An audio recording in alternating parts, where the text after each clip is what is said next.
This is an intro. Intro. Hustle and Flowchart with your boy, My boy. Matt Wolf and Joe Fair. Hey. What's up, everyone? Welcome back to the Hustle and Flowchart podcast. I'm here with Matt Wolf and Joe Fear. My name is Matt Wolf. That's awkward. And he's Joe Fear. You're with Matt Wolf. I am with Matt Wolf. I'm always with Joe Fear. Yeah, that's It's a great true. time. Today, Who do we have? we're talking with a great person.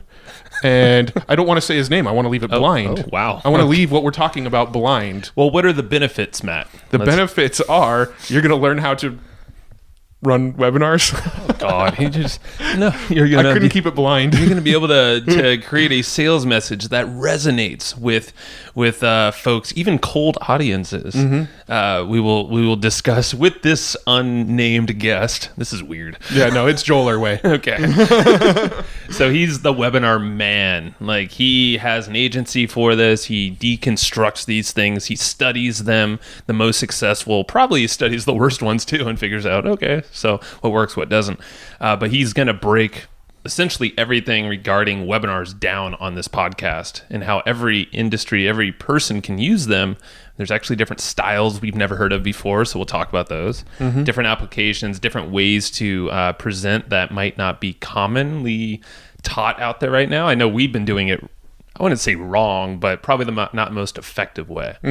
Yeah. And we'll break that down as well. I'm sure you guys listening probably have done the same thing or similar. Yeah, no, we literally walk through every phase of the webinar with him, from how to get traffic to the webinar, how to get more registrations on the webinar, how to get more people to show up, what to do on the webinar once you've actually got them, how to handle the replay sequence. We basically went down the line of every phase of a webinar and basically asked for his best advice and what he would do with his clients in those scenarios. And he gives us a lot of great information. And it's great for, even if you're not doing webinars currently, and if you don't think that they're for you, give it a listen, because you're probably going to get some ahas. I mean, if you listen to him, like, he has all these variety of types. It could even be just lead gen, or even a 10-minute webinar, or a 10-minute webinar, these mini webinars, and he'll break that down too. So just keep an open mind, because webinars, a lot of people will be like, nah, not for me. Well, rethink that really quick. Yep. There's a lot of uses for these things, and you can automate them, so it's nice. Yep. So we'll dig into that here with Joel in a minute, and actually right now, not in a minute. You don't even have to wait. It's great. Yeah, and you can get the show notes and a bunch of cool other stuff over at evergreenprofits.com. Go check it out. Hey, Joel, how you doing? Hey, what's up, fellas? Doing great. How are you guys? Doing awesome. And yeah, we just wrapped up, what was it, last week, I believe it was. We were on your show, and that was a fun time.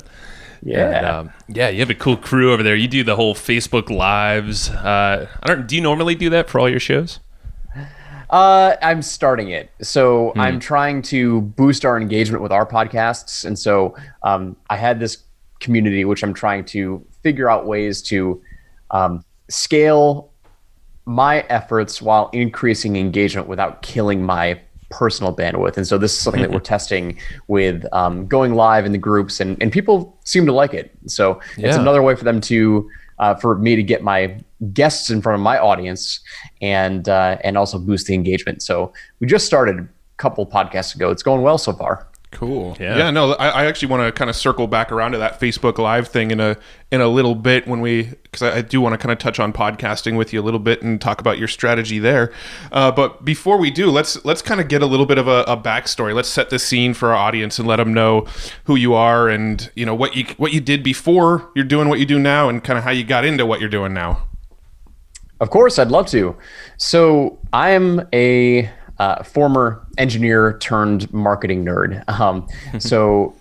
And this all ties together with what I'm doing with webinars and sales presentations and the whole 9 yards. So jumped in, went to school for mechanical engineering technology, graduated in 2009 from Rochester Institute of Technology, and I made it all of 8 months before I decided that was not my career path.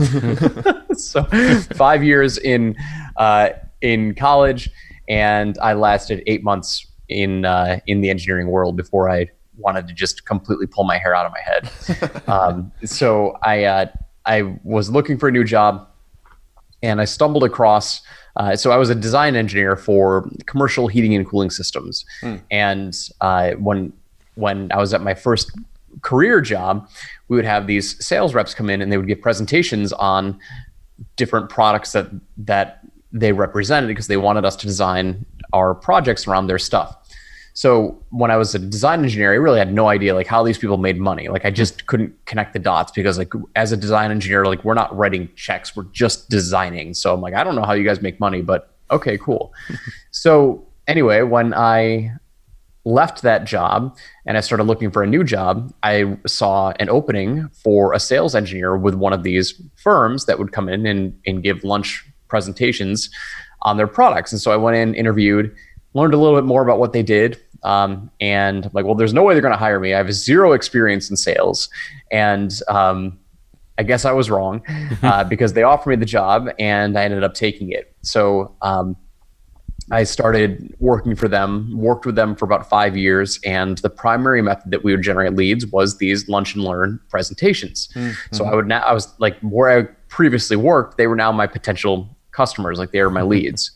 So we were supposed to go around, do all these presentations, bring our manufacturers in, give these presentations. And for the first 2 or 3 years, it was a slow burn. And it was an uphill battle left and right. I was responsible for growing a brand new territory and we were just struggling. I was like 22, 23 years old at the time. I had no sales experience. And I was trying to, after 2 years, like it was 100% commission only role. So I ate what I killed. And I learned a lot of great lessons in business, a lot of great lessons in entrepreneurship, but I had to look at what we were doing from a sales and marketing perspective and figure out like what worked and what didn't. Mm-hmm. And I realized that when we were bringing all of these manufacturers around and giving these presentations, our manufacturers were engineers and we were giving presentations to engineers. And so engineers talking to engineers is some of like the most boring stuff that you can ever listen to. And, it's kind of contradictory to what we might think because you're like, okay, great. Well, two engineers talking like that they should be able to drum up business, right? Well, completely wrong. Like when I would look out in the audience, I would see the audience, just, our office that we were presenting to, they would all just fall asleep. There was no engagement and it never matriculated into any projects, any leads. And so when I was, at 2 or 3 years, I'm like, something's got to change. I identified that as like the biggest opportunity for us to grow. So I said, okay, obviously I'm not making a whole lot of money, so something's got to change. So I decided that, as I was flying around the country learning about these products so I could come back to our territory and sell them, every time that I'd have a layover in an airline, I would grab a presentation book, like a book on how to give effective sales presentations. And I started to learn and I don't want to say master the art of it, but I wanted to figure out like how to make our presentations better. Mm-hmm. And it didn't take long. It was like 2 or 3 books after I read, I saw the trends and I could identify what we were really doing wrong. So I decided then to start to give these presentations on my own because before I had to wait, like a year for our manufacturers to come in and they'd have to fly in and I'd do a dog and pony show and, they would give the presentation. I'm like, well, number one, if I want to be more efficient, I need to give these on my own, on demand. And number two, I need to completely rewrite these presentations because they suck. They're awful. And so the very first one that I rewrote, I went in, I gave the presentation and immediately it turned into like well over $1 million in business for our company. Wow. To put that in perspective, my territory for the first 2 years did, in year one, it did like $500,000 in sales. In year two, it did like $800,000 in sales. And the first presentation that I gave turned into well over $1 million in sales in lifetime value for that one particular customer. And then it turned into another $450,000 project on another one that I gave. And so it's like night and day difference. And so that was kind of my first exposure into the world of sales presentations. So I grew that over the course of, 2 or 3 more years. And then I decided to jump into the world of online entrepreneurship and, stop me anytime. And I can keep going, but Yeah. So any questions so far? Yeah, well, I love the fact that you put your ass on the line from day one. The fact that you took 100% commission role is already very scary. Obviously, you were just, you got out of college and you worked a corporate style job. Yeah. And going straight to sales from engineering. I mean, I have a lot of engineering friends, and like you just said, like I They're can not see why salespeople. yeah, I can see why you had glazed over people in the audience. Do you know why why their presentations or yours when you started out weren't hitting the audience with engagement? 100%. 100%. And I had this assumption, I had this hunch every time that I listened to these presentations, but at the time I was this young buck. I was the green kid. So like you didn't really want to speak up because I'm listening to these guys who are 40 and 50 years old give these presentations, and I'm 22, 23. So, kind of know your role, know your place. Right. So what these engineers would do is they would just completely go technobabble and engineering jargon during these presentations, right? Like, so we had one, I'll never forget, we had one manufacturer's rep who's awesome. Like he's actually one of my best friends inside of that niche, that industry. And, but he would talk about airflow measuring stations, and he'd talk about, airflow resistance and pitot tubes and like these K factors. And I'm just like, good God, man. Like this is what I realized, like the only thing that these engineers cared about was how we can make their lives easier, because they were just designing. They really didn't even care about energy efficiency, right? Because that's not what they cared about. All they cared about was how our product could make their lives easier on the design side. And it was night and day difference. Like once you kind of figured that out, it was just understanding really what they wanted and speaking to those needs. They don't care about engineering jargon. In fact, like it does the exact opposite. So technobabble is like a killer for sales conversions. Right. Now I'm assuming, are you a mechanical engineer? Yes. Yes. Yep. So was there anything that you took from your education of mechanical engineering that you use today as far, outside of the sales sort of thing? I'm just curious if there's anything you took from like what engineers tend to do and the sort of engineer mentality that you use now. I think definitely it's cross-relative or cross-pollination, however you want to call it. But I had some transferable skills that definitely still show up today. And the number one transferable skill that shows up today is just problem solving and analytical, and having an analytical mind still in everything that we do right now. I'm always forward thinking. I'm always looking ahead at what potential problems could arise. A lot of times that hurts me more than it helps, but there are plenty of times where that pays off, very, very well in my favor for being, a little more cautious, a little bit more forward thinking. Mechanical engineers, I think by trait have to be great problem solvers. And so I think that has translated in my ability to just think about business as a whole and different decisions that we make. So if I had to point to one skill, it would be that. It'd be that. Yeah. Yep. 100%. I think what I love about this the most is that you are coming from an engineering background, and granted you weren't like 20 years in where you're probably like stuck in your ways. Luckily you kind of got out fresh, more or less. But it should shine a light to the folks listening. If you are very analytical and you don't think you could be persuasive, that it is possible if you kind of study, if you observe yourself or others like you. And you said the exact same thing. It's all that jargon. It's the over explanation. It's the filler. It's all that stuff that really doesn't resonate with like, okay, how are you helping these folks you're presenting to? How are you going to make their lives easier? What are the benefits? Yeah, it's interesting because I feel like I almost have like a sort of engineer kind of mind. I didn't go to school for engineering. I actually went to school for finance, but I do think there's some overlap in the sense that I'm very analytical, very detail oriented, very, think things through before going and executing. I think there's a lot of overlap between those sort of areas. So I forgot where I was going with that, but I can tell. No, it's okay.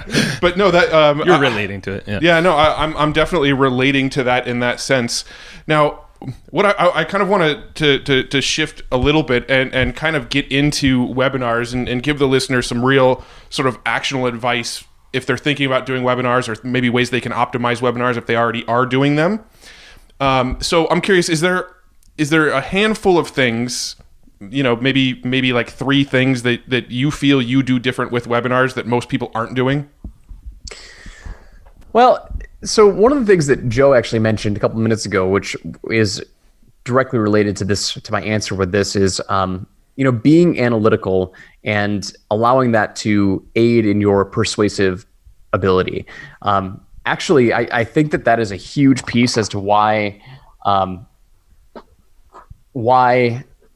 I was able to make the leap to sales so fluidly.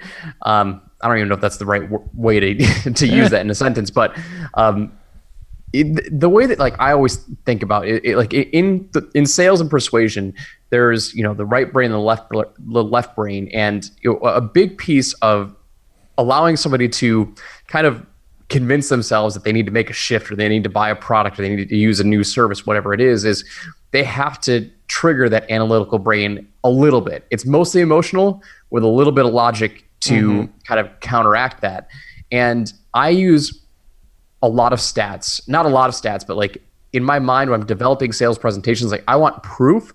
I want third-party proof to know that this opportunity that I'm claiming is real. I want to know that it is real, right? And I think when I started writing presentations and I started doing presentations, I relied heavily on stats and proof, because you can't refute that. You can't say that that's not true. I mean, you can, but I mean, if I can go out and do the research and say, listen, Forbes wrote this article, or Business Insider wrote this article, or Amazon shared this about their finances, right? It now makes you a lot more credible, and the fact that you are able to cite your sources, it just, from a persuasive ability, gives you a lot more authority and believability. And so, I don't know where I was going with that, but I wanted to. We were talking about webinar presentations and what do I do differently, right? So that is a big piece, and also I focus heavily on how to turn an opportunity into the biggest mass market possible. One thing that I have learned time and time and time again, I shouldn't say I've learned it time and time again, but after doing hundreds and hundreds of webinars, you really want your webinar to be as mass market as possible, as mass market as your market will allow as possible, because just by the nature of how webinars are set up, it is a funnel, and you're going to get not a lot of drop off, but you're going to get substantial drop off from seeing the ad to the registration, then registering, then actually showing up. And so you really want, in terms of scalability, to have your webinar be the biggest opportunity that you can have inside of your particular market. The more niche you go and starting to drive paid traffic, the more difficult it becomes to make it profitable. And I mean, we can talk about that for a little while if you want, but that's one thing that I really am starting to focus on. Well, I have focused on heavily in 2018. I mean, we're in October now, so I've been, that's been a primary focus this year, is where do webinars make the biggest impact? And what opportunities are right for webinars and which ones aren't. Yeah. So I want to go back to, because I think this is a good paradigm shift, or a way to view this. You said a webinar is essentially a funnel. Would you say just the presentation itself, or the entire thing you're building? So like you said, the sign up registration page, the emails even that are going to that, the webinar itself, follow-ups, I'm assuming as well. Would you say that's everything? It's a great point. And honestly, I never thought about it until you just talked about it, but your webinar is essentially a funnel within a funnel, right? Because you have it's an hour to 2 hour long, sometimes even longer presentation, and they can leave anytime, right? It's not like an email funnel where they opt in and you hit them with 7 or 8 emails, then they can open them at any time. With a webinar, they're very, very effective, but you have to understand, there's a lot of work that goes into it to keep their attention, to hold them on the webinar so they don't drop off, because if they drop off, your likelihood of capturing them as a sale is it's very, very low. However, if you get them to stick around until the end, like the amount of people you get to stick until the end, like the odds of converting them are a lot higher than anybody else on inside of your registration funnel, inside of your webinar funnel. So yes, it really is like a funnel within a funnel. Yeah. Well, it's interesting. I actually want to step back to something else that you said a minute ago too. You said you're going after as wide of an audience as possible, which I found really interesting because I feel like that's sort of counter to what a lot of the common wisdom, a lot of the a lot of the other marketers are out there teaching, who are often saying, you want to define that avatar, you want to define your niche, you want the riches are in the niches, go as small as possible and really go like hone in on that kind of avatar. But it almost sounds like you're saying with webinars, it's best to try to cast a very wide net. Am I correct in how you were explaining that, or what are your thoughts? Yes, you are correct, and I also don't want to. I do believe in the riches are in the niches, right?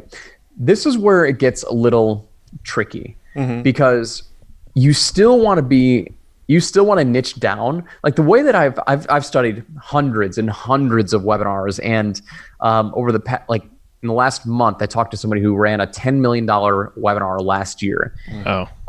And he was just hitting the JV circuit. He was going to lots and lots of JV partners. And here's the thing, right?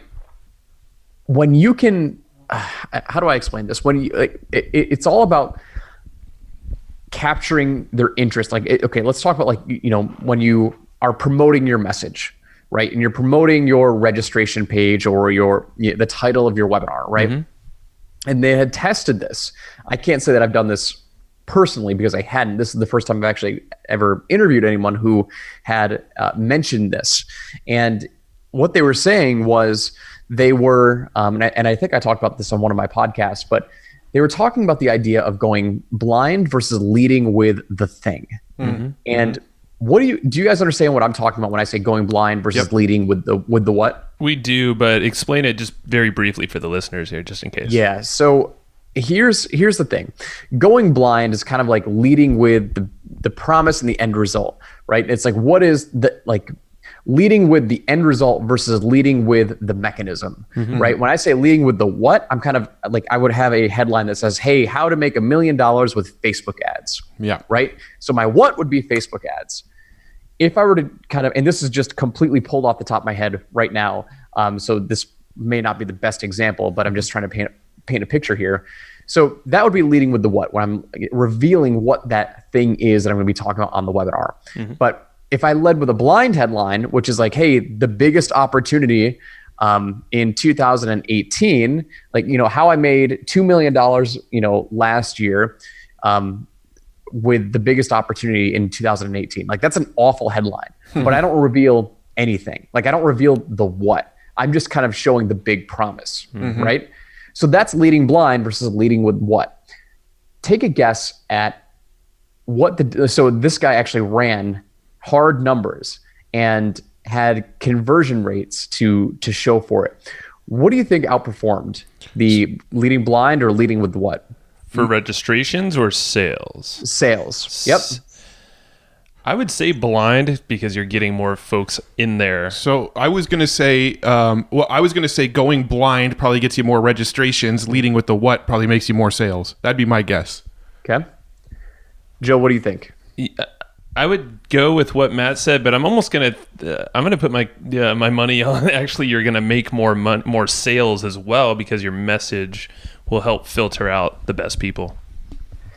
So what this guy revealed, he said that in terms of sales conversions, he had a 250 to 300% boost in sales conversions going blind. Wow. Sales conversions, right? So I would have said the same thing as Matt said, Matt and Joe. I would have said the exact same thing, which is like, you're leading with the thing, so you should have a higher conversion rate. And so when I started talking to him, I was like, okay, well, why do you think that is? And if you think about it, like as you get them into this big opportunity, like people don't really care about the what. If you lead with the what, you immediately raise objections to people who want to throw stones at it, right? If I say, Facebook ads, how I made $2 million with Facebook ads. So this is me personally. Like, this is a true story about me. Like, I hate Facebook ads. I just hate them. Like, I hate dealing with them, right? I've bought probably a dozen courses. I mean, it's a love-hate relationship. Let me be clear. Like, they make us a lot of money, but they cause a lot of stress. So, you know, if I saw a headline like how I made $2 million with Facebook ads, I'd probably be turned off because I'm like, I don't want, the last thing that I need right now is another Facebook ads training. Right. Makes sense. Right? However, if I would be more attracted to a message that's like, oh, you know, the biggest opportunity in 2018 that made me $2 million last year and how to cash in on it. Okay, now I'm interested in it again. And what I deciphered from this and what I interpreted from our conversation with this guy was everyone has the ability to kind of be resold on something. But if they already have the notion and the objection built in their mind and you lead with it, you have no chance of reclaiming that potential lead. It's like their guard is up from day one. Their guard is up from day one. And so here's the other thing too, is in his webinar, it would take him about 40 to 45 minutes to ever talk about the what. So even when he went blind, he never revealed the what until deep into the webinar, because he spent the first 30 minutes reselling them on this opportunity, on this new thing. And like, so you're able to kind of kill those sharks and handle all those objections that are in their mind and say like, listen, this is why this big opportunity is so great. This is why, you know, I made so much money with it. And then he introduces whatever the what is, whatever that mechanism is, because he now had a half hour, 40 minutes to conquer all of their internal objections with. I've actually seen this. Yeah, I've seen this before. And Amish Shah, actually, remember this, Matt? Like he was an old business partner of mine, and we were doing some app stuff because I've done a lot of presentations for clients. And I think I was creating that presentation, and he was taking this exact approach that you're saying right now. And I think Matt and we both looked at this presentation and like, wow, there's a lot of stats in here. There's a lot of benefits and reasons why this opportunity that I'm not too aware of what it is yet seems to work really well. You know, my life's going to be better. I'm going to save more. I'm going to make more money. And all these stats are showing that this is the trend. And literally it was maybe halfway through or later, oh, now the what was presented. Yeah, no, I've seen some webinars like that. I actually am kind of curious if I know the person that you're talking about, but it worked really well. Is what I was trying to say. Is like basically it converted like crazy, and at the time I was like, holy shit, how is this like? It doesn't seem like there's a lot of teaching. I guess like the way that Matt and I approach it, because we've done a ton of webinars, and I think a lot of other folks is like, I got to teach. I got to give them a lot of value, you know, on this webinar. But I think the value might be the same thing as like, here's some stats, here's some proof why this works, some benefits of how your life's going to be better. Oh, yeah. No, 100%. Our problem with webinars over the years, especially selling our own internal courses, not affiliate products, but our own internal courses, our problem has always been, we just want to teach and teach and teach and teach, and then kind of go, oh, and by the way, we have this offer for you. Right. And for whatever reason, our conversion rates on those specific webinars are never the greatest. But I think the problem is when you teach too much, you scratch too much of the itch, and then they go, okay, well, I got enough to go off of. Yeah. So let's kind of, there's a big misconception there too, because it depends on where you put your webinar in your funnel. Right? If you're giving a webinar to your internal audience and and they know, like, and trust you, and you spend 40 minutes kind of showing them the big opportunity, they're probably going to hate you. Like, because like they already trust you. Like they already know, like, and trust you. So like if you say like, listen, guys and gals, this is what I firmly believe and here is why, and spend maybe 5 minutes on it, that's all they need. But when going to, so what I'm referring to with these numbers, going to a cold audience of people who don't know you at all, like even a JV audience, they don't know you, even though they know the partner, but they don't know you. Like, you do have to spend time selling them on this opportunity. And so that's also very important, right? Because like implementing a webinar to different audiences requires a different approach, right? You know, cold versus warm versus hot. Like, I mean, you can put a webinar anywhere and the formula is not going to be the same. So that is a very, very important thing to highlight. That's a good point. That I do want to mention. Yeah, and it's similar to how we run like Facebook ads. Like we have Kurt Molly on here. He has the top of funnel, middle of funnel, bottom of funnel, and each, no matter what section you're in, you're going to be thinking slightly different. The trust level's higher the further you go down. So yeah, that's a really good point. Yeah, no, that makes a lot of sense. Now, as far as actually, before I go to there, do you think that same philosophy works when it comes to sales letters and VSLs, or do you think that sort of come in blind for the cold audience is kind of primarily a webinar strategy? Man, I think blind works for most marketing. I really do. I'm not a VSL expert. I am studying them currently because we just launched our first VSL today, either yesterday or today. I can't remember. I recorded it earlier this week. I think it went live today. And so I am studying VSLs, and it's amazing to see how different they really are to webinars. And because I thought I was going to be able to pick it up very, very quickly. I ended up hiring a copywriter, and I'm like, wow, this guy did a way better job than I did.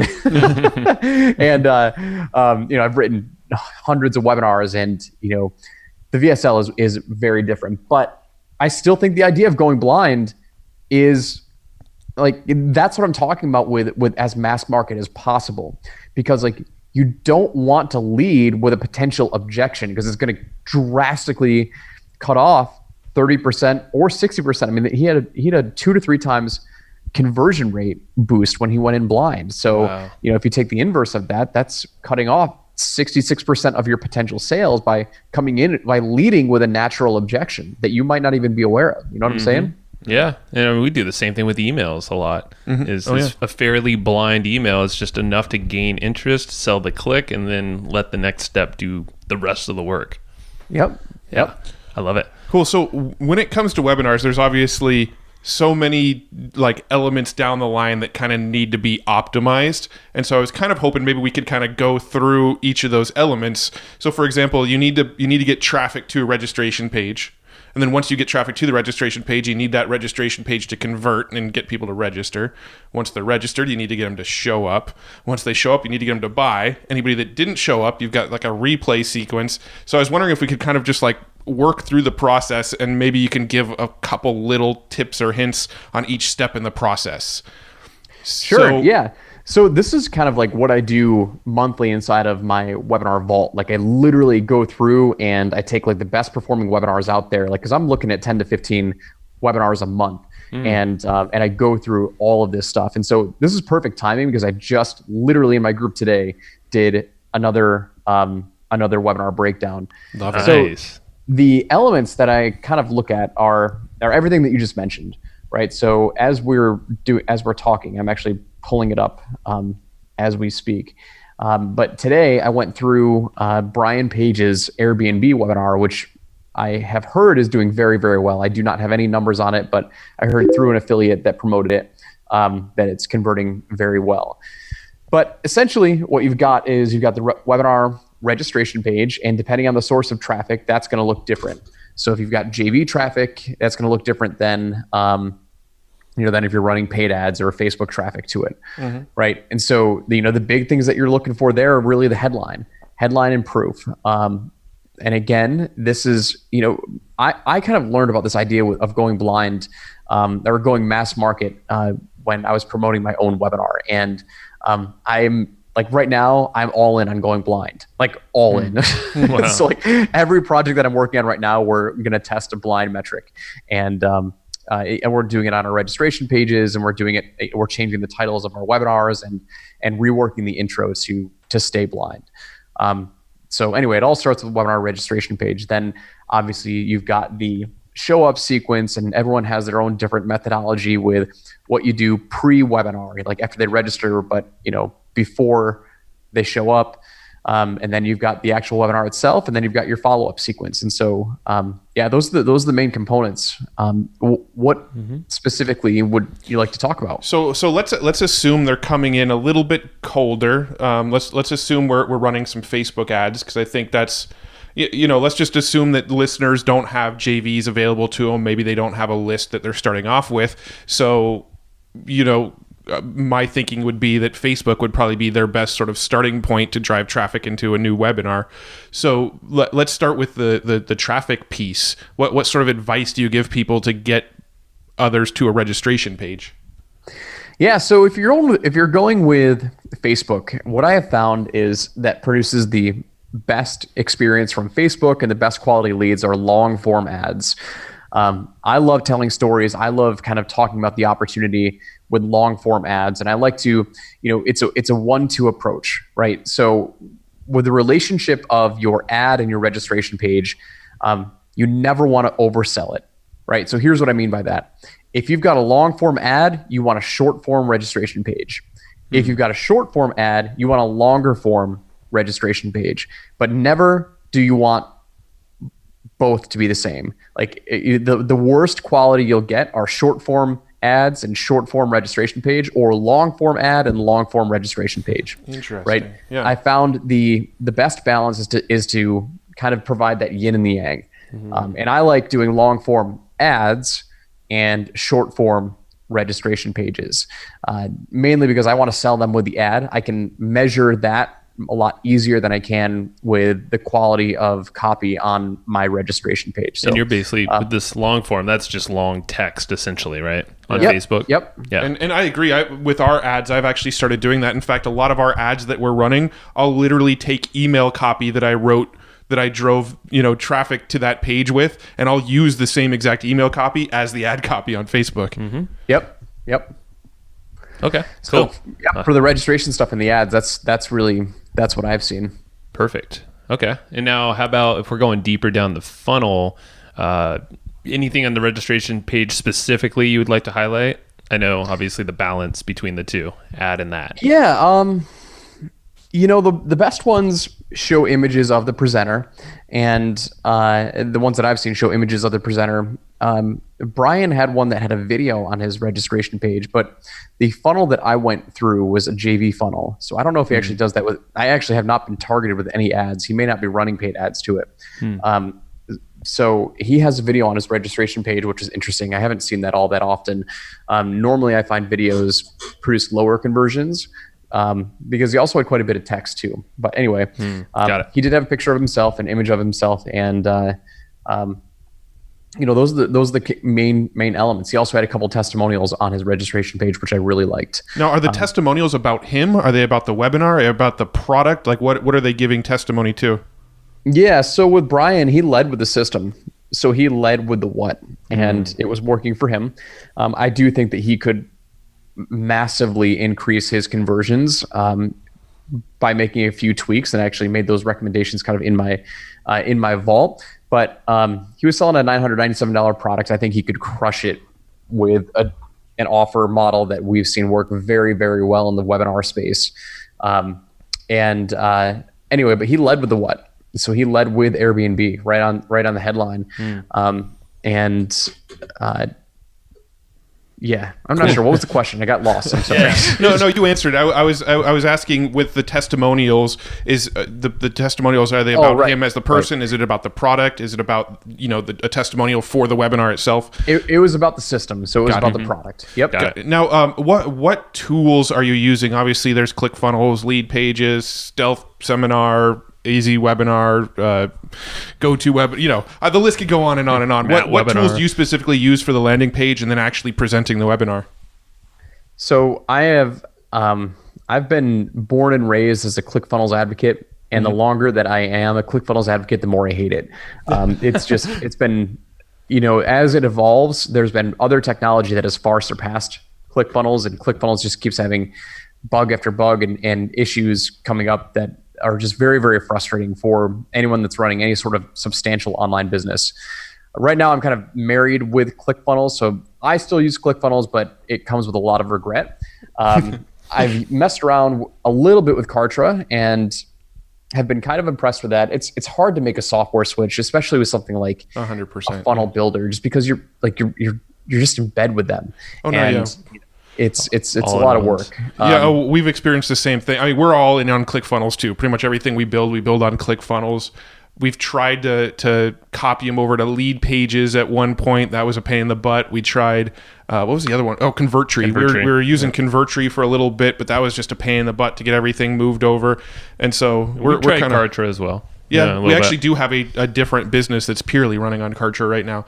But that's interesting. I actually love the designs of ClickFunnels, but we do run into issues from time to time. I think out of all the ones that are available, I think the designs that ClickFunnels has, pre-made for you are some of the best. Yeah, but I would agree with that. I mean, they do give you a very the startup cost, or like the barrier to begin is very low with ClickFunnels, which is nice. It's nice. They give you a lot of templates, and I like the concepts of the funnel builder, but I just wish they would invest a little bit more, and I'm sure they're investing tons of money into software development, but God, sometimes it seems like they really aren't. It really does. and it just lots of bugs. Actionetics is just garbage. And anyway. Did I forget to mention we're sponsored by ClickFunnels? No, I'm just kidding. We're not. That'd be pretty funny. Now we'll never get that sponsorship. Yeah. That's okay. Well, so okay. So you're using ClickFunnels. Other software that I use on the webinar platform side, we use Zoom and we use GoToWebinar kind of as the live webinars. Those are tried and tested. GoToWebinar is rather expensive, so we typically stick with Zoom. On the automated webinar platform, we do use EverWebinar, and that comes with some bugs and that comes with some questionable statistics, but it gets the job done. When you get into the automated side for webinars, I mean, there's just so much that you can do for a long time, and we still don't even touch the funnels really. I study funnels, but I don't ever like to sell funnels. Like my ball of wax is primarily in offer creation and script writing and like coming up with the angles and the hooks and the copywriting. When it comes to automating a funnel, I really try to refer out to that. I really do. If it's a lead gen funnel, meaning like the call to action at the end is a strategy session, then okay, we'll build a simple funnel for that because that's a lot easier. But when you get into direct selling and deadlines and bonuses and trying to automate it all with all the different CRMs that are out there, good God, I mean, it's a lot. It is a lot, and so we do refer out for that. Yeah, no, that's validating because you're pretty much using the exact same tool set we are. We're pretty much ClickFunnels, Zoom, and EverWebinar. So it's pretty much the same set of tools. Yeah. So with the actual, for us, our biggest struggle with webinars it hasn't been getting traffic to the registration pages or even getting people to register. Our biggest struggle has actually been getting people to show up on the damn webinar. So what sort of advice do you give people who that's the struggle? Because I think across the board, most people I talk to about webinars, that is sort of the thorn in their side around webinars is I can get people to register, but everybody just knows there's a replay coming, so I can't get them to freaking show up. Yeah, there's a couple ways that we've been able to getting people to show up is that's something that you deal with all the time, and you always want to get more people to show up, right? What we've been trying to do, and we haven't run exclusive test data on this yet, but we really want to focus our follow-up sequence to say, okay, great, if they because there's a lot of money in the replay. We've had a lot of people test and say like, okay, don't provide a replay and train them to show up. It's like, okay, well, like if you do that, that's a long play. Like that's really a list building play and just educating your audience like to show up for a webinar that they register for. Right. I don't really think that's a great longevity move. Like I understand the psychology of that, but like there's got to be a better way to do that without holding back the replay, right?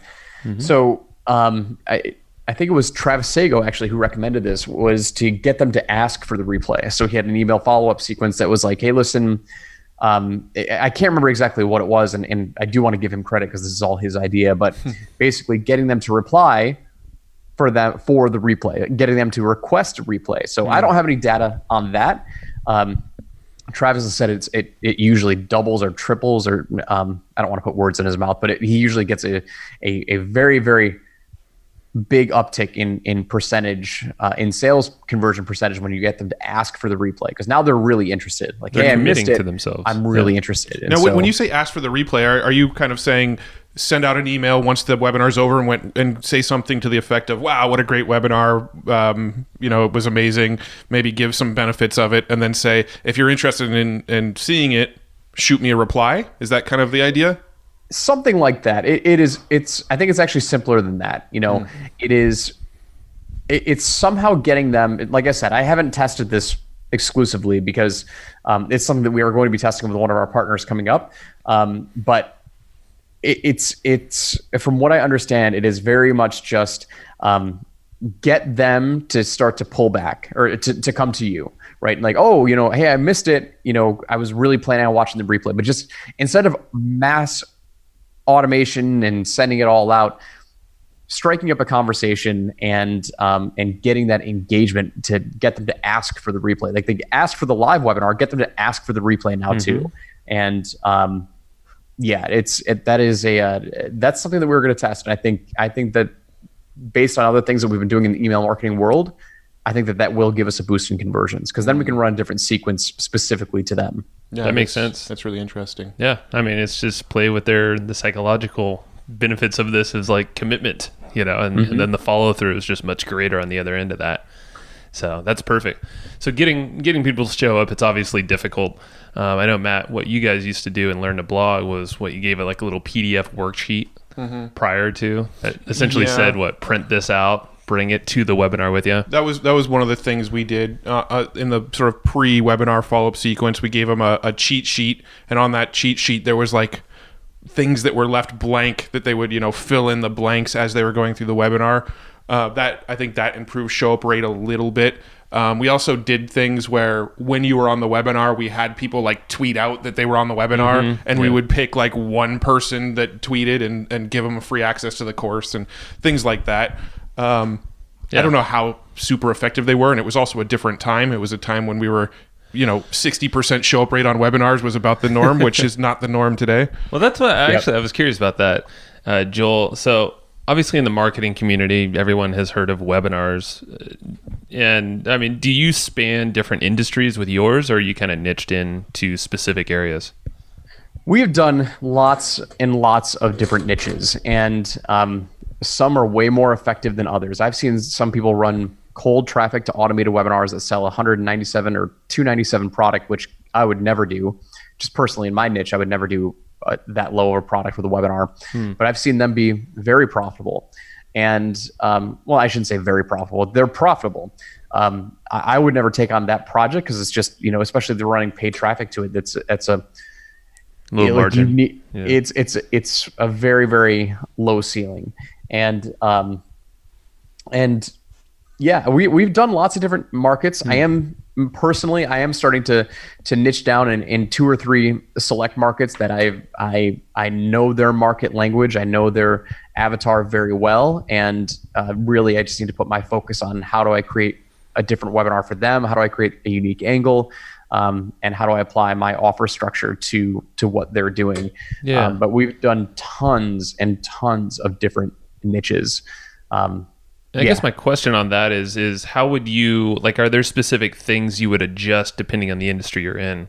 Or is it just learning the industry, their wants and needs? Yeah, so it's a great question. And it's one of the reasons why I've decided to niche down on 2 or 3 select markets, because they're not translatable, not at all. I really wanted to believe that the webinar formula could be translatable into every single niche, but it just really isn't. It really isn't. And I learned this the hard way in the personal development niche. I took on a client, they paid me $25,000, and we wrote them a webinar and built them a funnel, and they were in the personal development niche. I'm like, okay, cool. Listened to their stuff, did our research, put together a great webinar, and we ran it to warm traffic. It did awesome. They made a bunch of sales. It was a $1,500 offer. When they went to cold traffic, good God, it bombed. It bombed so hard. And I really had to fall on my sword there. That was a tough project to work on. And I know people who have been successful in the personal development space, but it is a different animal in your language and how you present the webinar for a sale, because the people in personal development, they learn and they comprehend things differently than, say, in the biz ops space or in the marketing space. And so that is where that's where we're focusing on now, is just kind of picking our 2 or 3 top performing niches and just going all in with them. It helps us systemize internally, and we get the best results for clients. It sounds like it's it's a language thing. It's understanding how they learn, how they're perceptive to a presentation in general. Because I mean, we're in niches like the home beer niche, the home brew niche. So like a lot of those guys, craft brewers, are adverse to marketing, period. Yep. So it's like you have to almost like be very careful, or at least present it in a different way. So I could see you just got to understand your niche, it sounds like, at the end of the day. Yep. Now 100%. With the actual webinar presentation, have there been like any things that you found that once people understand this, their webinars will be just more effective? Like, I don't even know exactly what I'm looking for here, but I'm just wondering if there's some sort of paradigm shift that once people have this paradigm shift about actually creating their presentation, all of a sudden stuff starts working a little bit better. Well, I can say this, Matt, it's that, and this is just true for all marketing, you have to learn how to create a great offer. That is the number one rule in my book with marketing, is you have to learn how to create like a rock solid, kick in the pants, no holds barred type offer that people just cannot refuse. Because above all else, that is what's going to sell or not sell. If you have a great webinar presentation and you have a terrible offer, you're dead in the water. If you have an okay presentation and you have an excellent offer, like, you're going to do better than 9 out of 10 webinars that have an awful offer. You'll do better than 10 out of 10 webinars that have a terrible offer. Yeah. Your offer is absolutely everything. It's like the 80-20 of webinars. Like, you have to have the absolute greatest offer in the world. 100%. And that takes a lot of study, a lot of time. Like, people think that it's just super simple. Like, oh, I've got a course, I'll just throw like the best guarantee in the world, right? I'll give them a triple their money back, and like, that's not an offer. It's that's a just Band-Aid. like that's holding you. That's creating a lot of risk for you, the business owner, right? So, if I had to point to one thing, it is definitely the offer. Got it. I love it. Now, a few minutes ago, you actually mentioned the pricing. You said something like, I wouldn't really do webinars at, a $297 price point. What's sort of your threshold where you decide, okay, from this point over is where it makes sense to do a webinar? So let me kind of backtrack on that, because I'm a big paid traffic person, right? So I reviewed Dr. Axe's webinar last month or 2 months ago inside of the Webinar Vault, and his was $197 or $297. I can't remember. I think it was $197, but he also gets like 10 million hits a month on his website. So he was advertising it as like on the footer of his blog posts, right? So he's probably getting just insane amounts of traffic coming to it organically through the blog.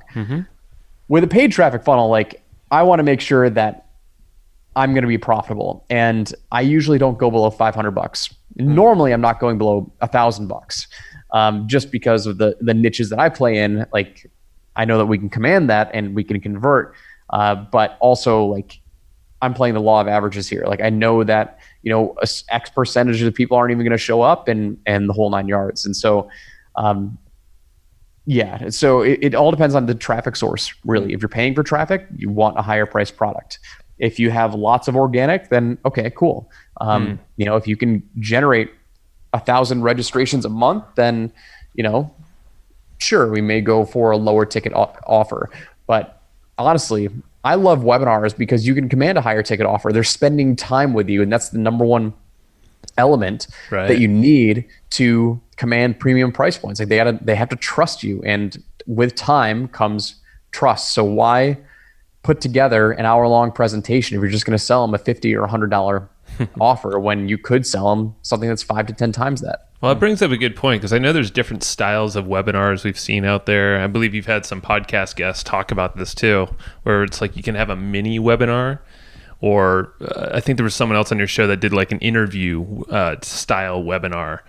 So it seems like there's just different style, and we don't have to go too deep on this because I know we're almost up on time. I want to make sure you're good there. But are there styles of webinars that you'd like to highlight that you just like, oh yeah, this works really well, rather than the standard webinar that we all know? Yeah, so I honestly think that the interview style webinar works fantastic. So I personally have not done it, although it's very similar to what we're doing here, right? I mean, it's like we have this conversation, we're asking questions, and we're being open and we're being transparent.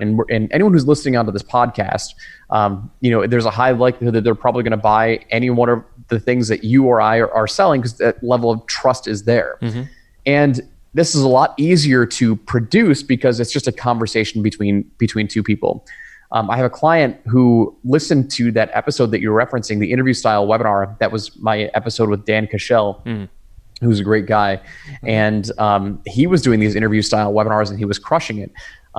So my client said, hey, listen, after I listened to that episode, I decided to do an interview style webinar, and our conversion rates went through the roof after we did it.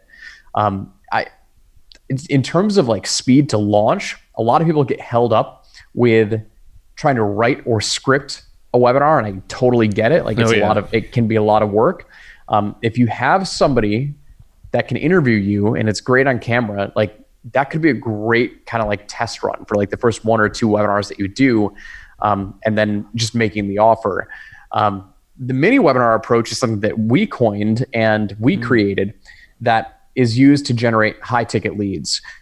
There has been a fad that still works. We have clients that use long form webinars to drive, leads and applications, and it still works.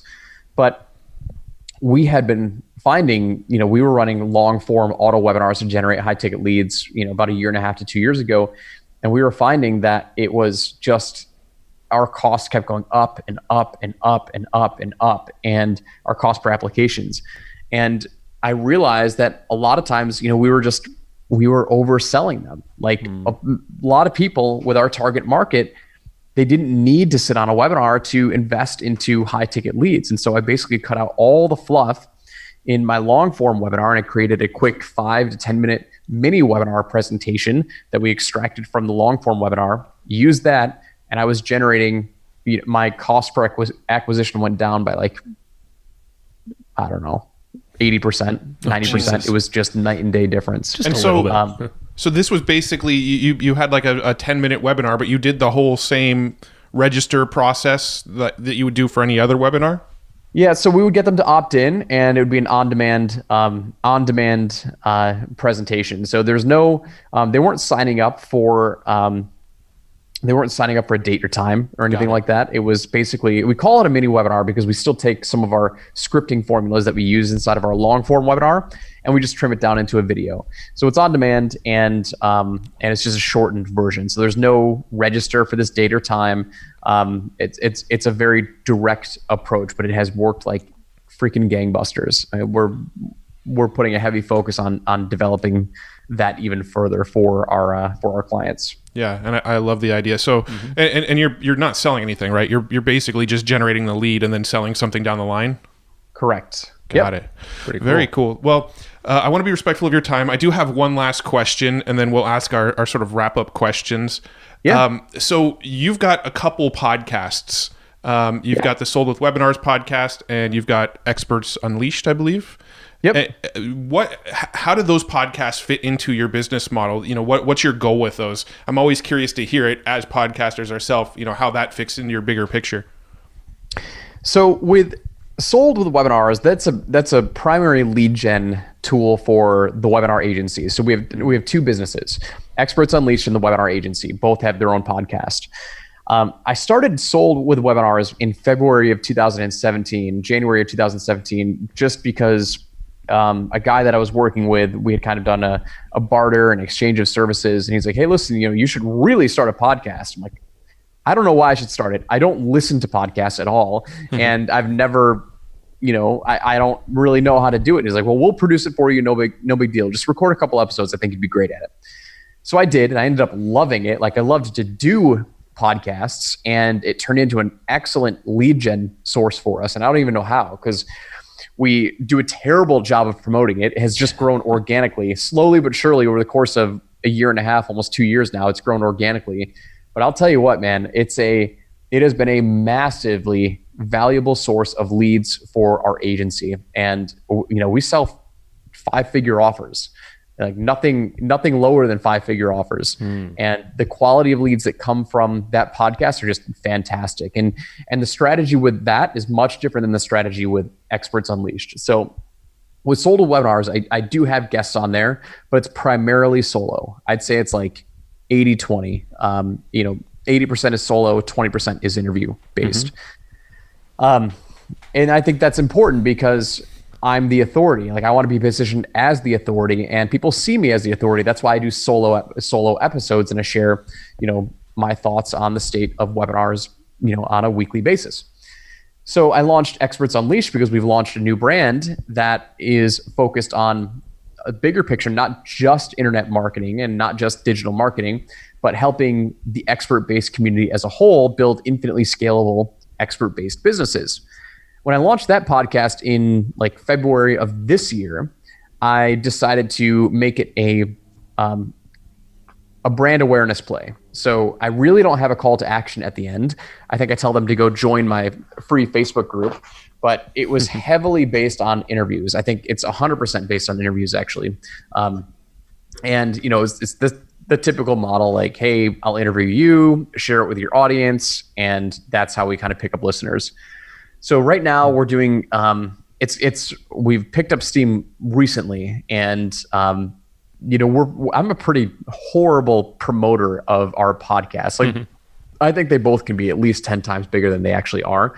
But we just officially launched like the monetization piece of Experts Unleashed like 3 weeks ago. So we will be changing the strategy a little bit with Experts Unleashed, but we really wanted to get the audience first, and then we'll focus on monetization on the back end. But as of right now, I don't think that's made us a dime, the Experts Unleashed podcast. I could be wrong, maybe indirectly, but like nobody has said, oh, I signed up because of this podcast. And that's an interesting thing with podcasts. And I love to hear that perspective, because folks listening, a lot of folks will be interested in starting a podcast or something like that, but there's always different intentions. If you go into it like you did with Sold with Webinars as an agency, hey, you're going to build some trust with your listeners, and those are high value listeners. Boom, here's an offer for them. It's an amazing tool to grow that trust, and inherently, podcast listeners, all the stats show at least that they have a lot more money. Typically, they're more invested in time with you. So, your content has to be great. Like you have to present unique opinions, unique value to your listeners, and they will reward you for it 100%. Yep. Well, cool. Let's wrap up here, and we like to always ask if there's any specific book or a couple books, something that resonates with you. Maybe you go to it every year or pretty often, or you find yourself recommending it. Is there something that kind of shines out for you? Anything by Dan Kennedy. I shouldn't say anything by Dan Kennedy, but one that I've referenced, multiple times recently has been The Ultimate Sales Letter is a great one, and the No BS Guide to Direct Response Marketing. There is so much money in that book alone. The No BS Guide to direct marketing or direct response marketing. Every marketer needs to read that at least once a year, because that's probably the single book that has made me the most money in my entire library. And it's just like, wow, like, okay, cool. Now I know how to, I knew this principle, but like I've completely forgot it. I've completely ignored it for the past, year, but it is a great read. So that is my recommendation. Yeah. I looked at my bookshelf when you said it, because I have most of Dan Kennedy's books, and that is actually one that I do not appear to own. I'm surprised by this. Yeah. Usually Matt has them. I know Ultimate Sales Letter. We both read that. We both have it. That's an awesome one. But, yeah, that's a good one. But I think that like understanding the principles of direct response marketing, I say that because that's very basic. Like understand the principles, and especially for us, we've been in marketing for a while now. Like we should understand the principles. But you read through that book, like, oh crap, like yeah, I should try this again. Like that worked. It's like there's always good reminders. Books. Yeah. Yep. Awesome, Joel. Well, I know you mentioned the webinar vault that you have. You obviously have your 2 podcasts. Anywhere specifically you want folks to go check you out and see more about you? Yeah, so I mean, they can sign up for my podcasts. Sold with Webinars, my webinar podcast, and then Experts Unleashed. We have about 30 or 40 episodes on each of those podcasts. They're awesome, both awesome podcasts. And then if they want to check out the vault, you can go to soldwithwebinars.com. You'll see information on the vault there, or the webinaragency.com. There's info there as well. But yeah, man, or yeah, guys. I always say man. That's not my default. Yeah, men. No, I had a blast. This was a lot of fun. I always love talking about marketing. Definitely, man. Well, I think it's funny because I'm looking at the board. There was like half of this stuff we didn't even get to. So I'm thinking there's a round 2 in the near future here. We say that with guests, definitely, that we are rolling with. So we'll get you back again. Thank you, Joel. Yeah, sounds good. Thanks, guys, for having me. Had a blast. Thank you. All right. Thank you. And I hope you just enjoyed this episode you just listened to. Now, right now, before we sign off, I have a few things I would love for you to do. So the very first thing is to go find our guest on Facebook and tell them that you loved their episode with us. That's going to help them just feel good about themselves, but also it's going to spread the word a little bit more for us. So go find them on Facebook. Everybody's on Facebook, and go say that you love their episode and maybe one cool thing that you learned there. The second thing is to go to iTunes and subscribe to our podcast. Just look up Hustle and Flowchart and hit the subscribe button. And the very last thing, the third thing, is to leave us a review on iTunes or wherever you're listening to this podcast and help us spread the word more. That's how more people are going to get this awesome knowledge, this cool podcast training, and a whole bunch of other cool free training that we give out at evergreenprofits.com. So that's about it. Go find them on Facebook, go subscribe on iTunes, and leave us a review. You would be amazing if you did that, but you're always amazing. So thanks for listening, and we'll catch you in the next episode.